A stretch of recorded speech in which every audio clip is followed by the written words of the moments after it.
He stands upright in a room of dark wooden walls, scratched with etched symbols. His eyes widen further in philosophical revelation, his thin hand raised as if delivering a final truth. He slowly raises his hand as if explaining a great concept, nods gently once, and then lowers his hand. Now seated again, he leans closer, his voice lowering. His wide eyes flick to the floor as if reconsidering something. His breath slows. With a sudden jolt, he snaps upright and looks directly ahead. He begins to walk, hesitant, almost gliding, as though drawn forward by something unseen. The room flickers with dim light. Each step creaks louder.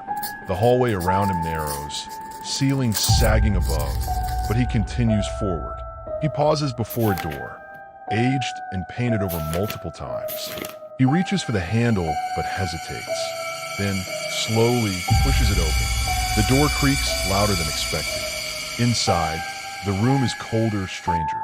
A broken table stands under a bare bulb that swings even without wind.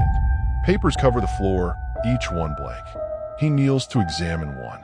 As he touches it, a faint hum begins. Suddenly, his reflection stares back at him from shard glass. Yet the reflection does not move when he does. It tilts its head. His breath catches. He recoils and drops the shard. It shatters silently. He speaks a single word, nearly inaudible. Then silence. He turns slowly back toward the hallway. The walls appear to be breathing. Faint whispers fill the air. He doesn't blink.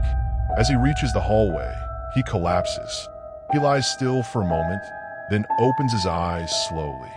Sweat beads across his forehead. He sits up shakily and touches his face. A shadow passes silently behind him. He spins, but the room is empty. Then, from somewhere deep within the wall, he hears a voice whisper. He presses his ear to the wall. A single eye opens within the crack in the wood. It watches him.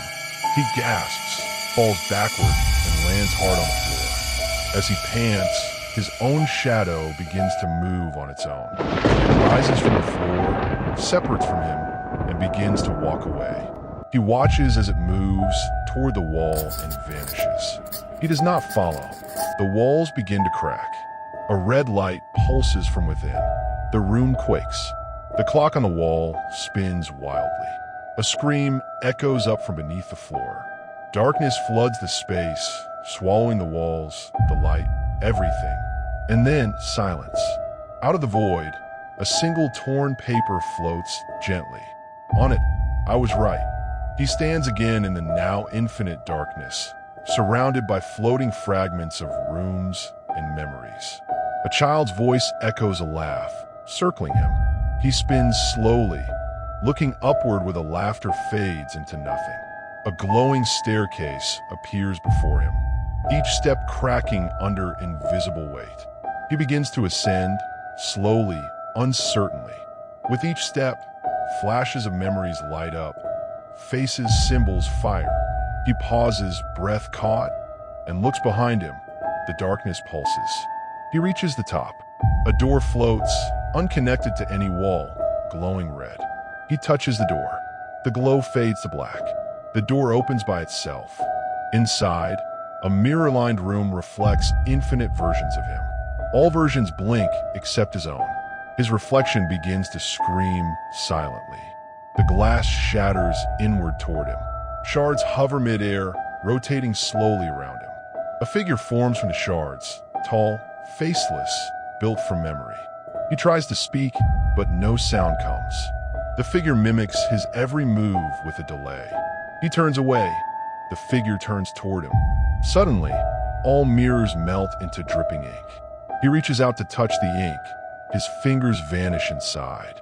His arm begins to be pulled inward. He struggles, pulls free, and falls backward. The ink floods the floor like a tide. He swims upward through the black. His hand breaks the surface into a forest. He gasps for air, now crawling across wet leaves. Around him, trees are shaped like human limbs, bending, reaching. A heartbeat echoes from beneath the forest floor. He digs frantically, fingers bleeding. Buried is a box made of bone.